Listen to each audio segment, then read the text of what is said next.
nyathifamily yakamira naBoss Vecco mushure mekunge vaatakwa pasocial media pabuda maallegations ekuti vakavapa 600 ukuwo manager vaconfirmer kuti muchato uriko muna December. Tatangoti zve back to America, we are going to America, maskiti nezvimwe zvakadaro, but anyway zviri kutotaurwa kuti yes, wedding bells are ringing. So nyathifamily yakati iyo kusatenda uroi mukoma vakabata basa kuti tiwanewo zviri mumaoko izvo zvikafamba zvakanaka tichapiwa basa rekuadvertiser basa rawo. Tiri kungoda kutenda chose because maybe November uno tinogona kutodzokera kumusha nendege thanks to Vecco lupa zhou. Iye abva angoti hey, you are welcome bamunini, basa ngarifambe. I also thank you nekushanda kwatakaita tose uye takashanda tose zvakanaka. So ndo mashoko ari kubva kuna boss ayo vachitivo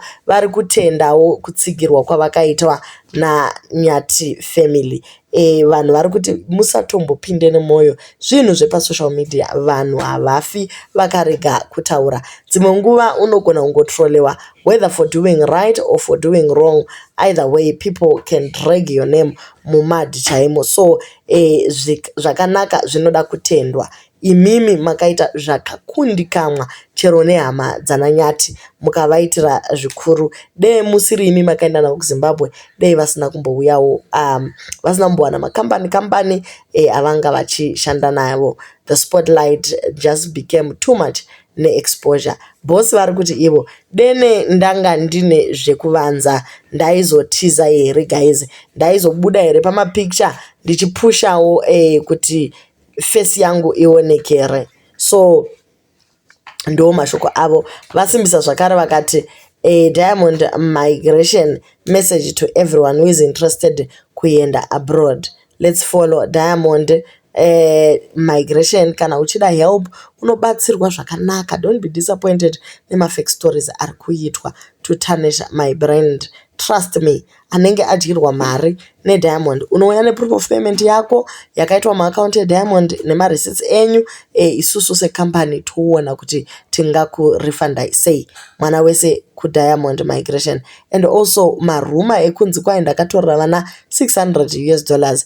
It's all fake. Kana aona pakakanganiswa kana pana aona pakakanganiswa, take the legal route so that nyaya yako yogadzirwa. Facebook haina chainogadzira. So ndo mashoko avo zvakare vachiti musa ngoterere zvese zvamunowana kusocial media uko guys. Tiri kutoshanda, tiri kutoendesa vanhu kumhiri.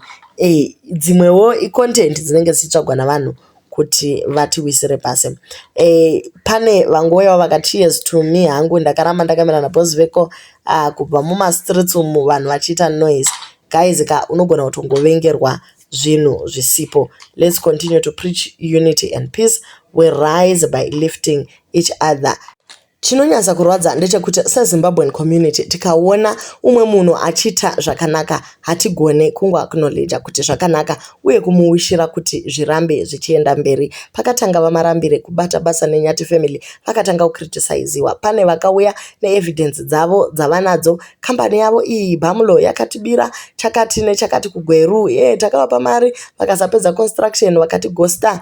Nyaya yacho ndobva yadini kana makagostewa muine maagreements makadiko kuenda kucourt. Alright, tongoti vakakanganisa. Let's learn to treat each case in isolation. Boss Vecco vakaendesa Nyathifamily kuZimbabwe vakanobata mapassport avanawo maoko vakataura chaizvo kuti isu sekambani tinoita chakati nechakati.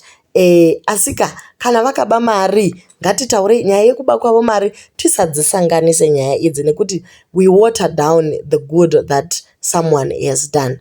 Alright, yapera iyo. Tolinda kuna vaMarambire vari kuti ivo vari kuconfirma kuti muchato uri kuitwa muna December. Vataura mashoko makuru semanagement vakati before vaappointwa ivo samanager weNyathi Zimbabwe vakaenda kumusha nevana kunoita house ground breaking. Vakanowana warm welcome ikoko. Family and friends vakatouyawo kuzowitnessa event iyoyo. Vari kutiwo pavakasangana nababa vaGilbert vakabva vafara zvikuru, asi pavakazonyanyisa kufara ndepavakaratidzwa baba vaMai Nyathi. Vari kutiwo vakabva vatokurumidza kutopfugama, nekuti in our culture you don't greet your in-laws standing on your feet. Zvinokuratidza respect yakakura chaizvo. Havasi kuti iwe ndimanager, vari kutozviona vari mukoma wavaNyathi, vari mukwasha kumba iyi. So vari kuti ivo vakazoenda havo vakandomira vachiona kufara kwakaitwa nemhuri iyi. But chakanyanyisa kuvabata conversation yavakazoita naGilbert about muchato.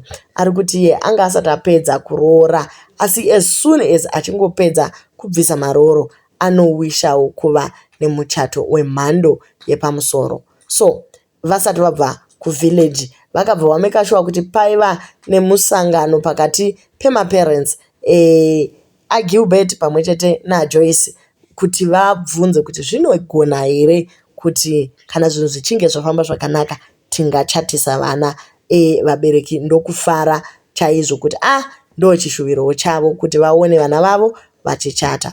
So vaMarambire vakaudza Gilbert vakati anofanira kuunganidza mari yekunopedzisa kuroora, nekuti hapana munhu anoroorerwa mukadzi, zvekupemha apa hazvishande.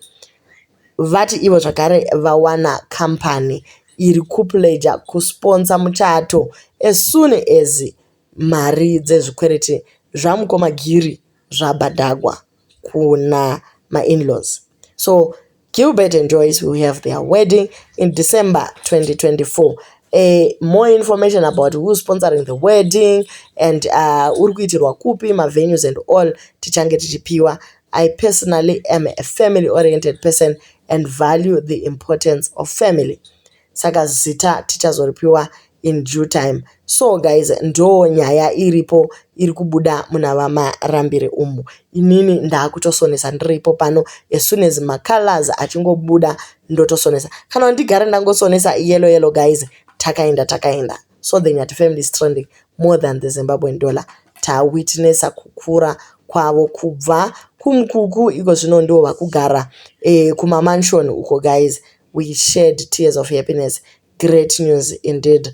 The family that was looked down upon is now one of the best in Zimbabwe. You know what? When I reflect on how this couple started on their journey, I can see and appreciate efforts by many people, both public and in private, to uplift them. It warms the heart to see a bad situation changing for the better and watching as it unfolds. I pray Dr. Barnabas Marambire kuti Mwari vakupei wisdom nekugona kudhila nevana ava. Tinoda kuzotaura nyaya iyi tichiti muri kuona kwavaiva vana ava. And we also say to the Nyathi family, stay humble, because the moment yamunongotanga kuti isusu we can do it without people, matukanganiswa, you are there because of people. Thank you for watching.